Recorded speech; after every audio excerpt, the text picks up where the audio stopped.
వీక్షకులకు స్వాగతం. నమస్కారం. స్కిల్ కేసు నిల్లని సిఐడి రిపోర్ట్ సబ్మిట్ చేయడం కోర్టు కొట్టివేయడం కూడా జరిగింది. ఏ ఆధారం లేకుండా చంద్రబాబు నాయుడు గారి మీద పెట్టిన స్కిల్ కేసే వైఎస్ఆర్ కాంగ్రెస్ పార్టీ రాజకీయ సమాధికి పునాది పడింది. అది వాస్తవం. ఆ స్కిల్ కేసు ఏంటి, ఆ తర్వాత జరిగిన పరిణామాలు ఏంటి అడిగి తెలిసిన ప్రయత్నం చేద్దాం. విశ్లేషించడానికి మనతో ఉన్నారు సోషల్ యాక్టివిస్ట్ శ్రీలీల గారు. వారిని అడిగి మరిన్ని విశేషాలు తెలుసుకుందాం. నమస్తే. నమస్తే అండి. జగన్మోహన్ రెడ్డి పరిపాలనలో అక్రమంగా చంద్రబాబు నాయుడు గారి మీద పెట్టిన స్కిల్ కేసు ఆ పార్టీ పునాదులను పెకిలించి సమాధి చేసింది. ఆ తర్వాత జరిగిన పరిణామాలు ఏంటి, ఆ స్కిల్ కేసు వల్ల వాళ్ళకి జరిగిన నష్టం ఏంటి, ఎట్లా విశ్లేషిస్తారు? అది చరిత్రలో చీకటి రోజు. ఎందుకంటే అంత గొప్ప నాయకుడిని అర్ధరాత్రి పర్యటనలో ఉండగా బస్సులో ఏ విధంగా వాళ్ళు అరెస్ట్ చేయడానికి వాళ్ళ కార్యక్రమాలన్నీ కొనసాగినాయో మనం ఇప్పటికి కూడా అదొక పీడ కళ. ప్రపంచవ్యాప్తంగా కూడా నారా చంద్రబాబు నాయుడు గారికి ఏ క్షణం ఏం జరిగిద్దో అంటే మన కుటుంబ సభ్యుల కోసం కూడా మనం అంత ఇదిగా భగవంతుని ప్రార్థించామో లేదో అయితే సందర్భం అయితే గుర్తు రావట్లేదు. కానీ నారా చంద్రబాబు నాయుడు గారి గురించి ఎంతమంది ఎన్ని విధాలు డే అండ్ నైటు అంటే కళ్ళు కాయలు కాసేలాగా ఎదురు చూశారు. మరి ఎవరికి తోచింది ఇష్టానుసారంగా వాళ్ళ భగవంతుడిని ప్రార్థించారు.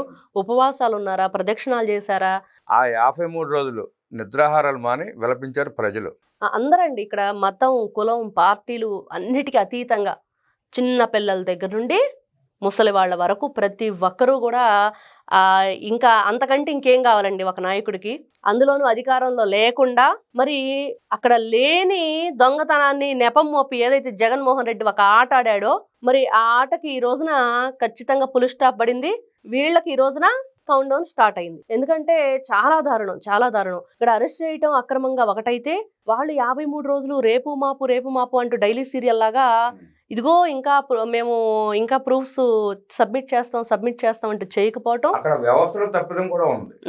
ఈ రోజున ఎవరైతే ఆ రోజున పోలీస్ వ్యవస్థలో ఉన్నారో, ఎవరైతే ఈ సిఐడి వాళ్ళు కేసు నమోదు చేశారో మరి ఆధారాలు లేకుండా అరెస్ట్ చేయటం ఏంటి, రిమాండ్ చేయటం ఏంటి, ఆధారాలు వస్తాయి అని చెప్పేసి మీరు రోజుల తరబడి ఈ విధంగా పొడిగించడం ఏంటి? మరి అదేవిధంగా లోపల సెంట్రల్ జైల్లో ఈ డ్రోన్ కెమెరాలు కానివ్వండి, లేకపోతే అక్కడ ఏదైతే లోపల ఆ సదుపాయాలు ఏమి లేకుండా, సౌకర్యాలు ఏమి లేకుండా చేసిన వైనం అంటే కనీసం మనిషిలా వాళ్ళు ట్రీట్ చేశారా?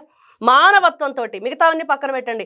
ఒక గొప్ప నాయకుడా, ప్రజానాయకుడు ఇవన్నీ పక్కన పెడితే మీకు మానవత్వం లేదని చెప్పి వాళ్ళు నిరూపించుకున్నారు. అక్కడ కమౌడ్ లేకుండా అంత పెద్ద వయసు ఉన్న వ్యక్తిని ఈ రోజున అచ్చోసిన ఆంబోతుల రాష్ట్రం మీద పడి దోచుకున్న వీళ్ళకేమో అత్తారింట్లో ఉన్న సౌకర్యాలు అన్నీ కావాలి, మంత్రం గ్లాస్ అన్నీ కావాలి, పరుపులు, దిళ్ళు, దుప్పట్లు అన్నీ కావాలని చెప్పేసి ఇంత పొడుగు లిస్ట్ రాసి జడ్జి గారి ముందు పెడతారు. ఆయనకి దోమలు కొడతాని ఆ నెట్ ఏదైనా ఏర్పాటు చేయమంటే దోమలు కొట్టగా మల్లెపూలు కొడతాయా అని అడిగాడు ఒక సన్నాసి.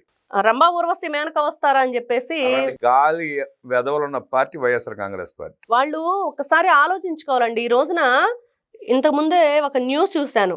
ఏంటంటే ఏబిఎన్ ఆంధ్రజ్యోతి రాధాకృష్ణ గారు, వెంకటకృష్ణ గారు, మహాన్యూస్ వంశీ గారు, ఇట్లా టీవీ5 వీళ్ళందరి గురించి రాష్ట్ర వ్యాప్తంగా మహిళల్ని రెచ్చగొట్టి వైఎస్ఆర్సీపీ పార్టీ సాక్షి ఛానల్లో మైక్ పెట్టి తిట్టిస్తున్నారు.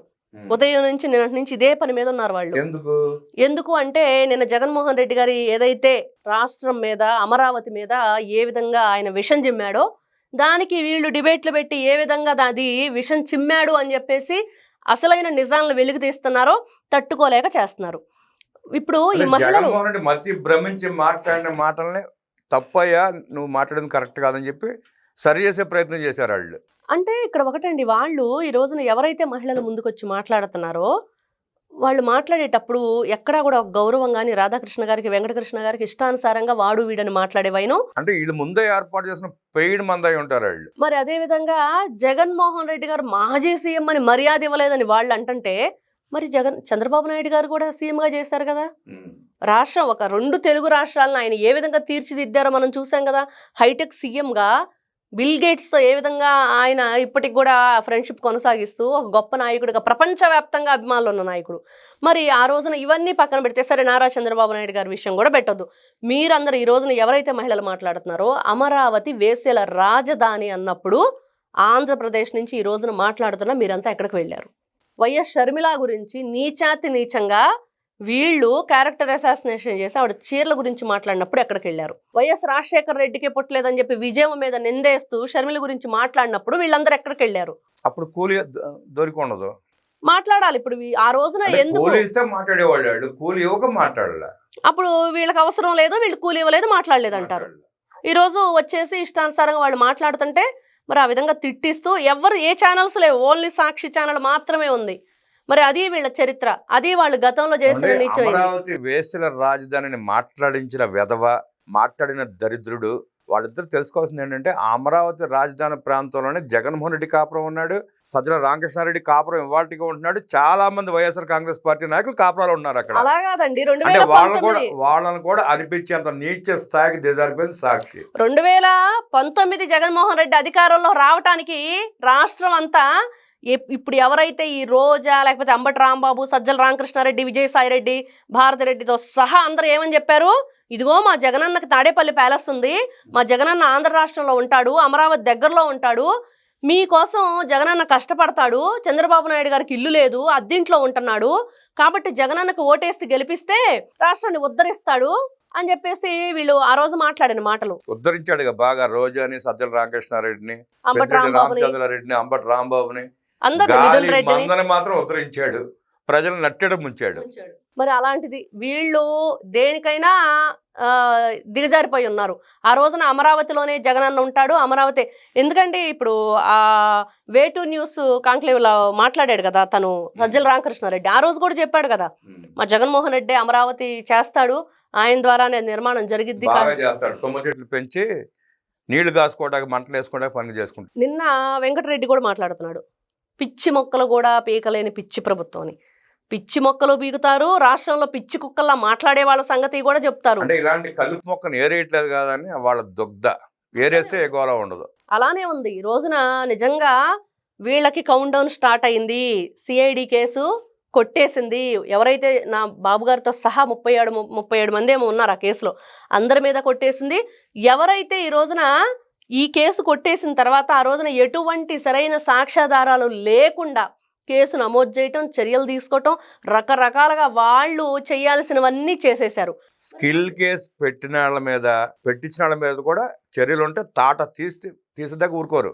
మరి అదే సందర్భంలో మరి నారా లోకేష్ గారి ఆలోచనలోంచి పేదవాడి కన్నిటికీ నిలువెత్తు నిదర్శనంగా రెడ్ బుక్ ఏర్పడింది. వీళ్ళు అనుకుంటున్నట్టుగా రెడ్ బుక్ రాజ్యాంగం అంటున్నారు. రాజ్యాంగబద్ధంగా నడిచే రాజ్యాంగం అది. మీలాగా రాజారెడ్డి, జగన్మోహన్ రెడ్డి రాజ్యాంగం కాదు, భారతిరెడ్డి రాజ్యాంగం అంతకంటే కాదు.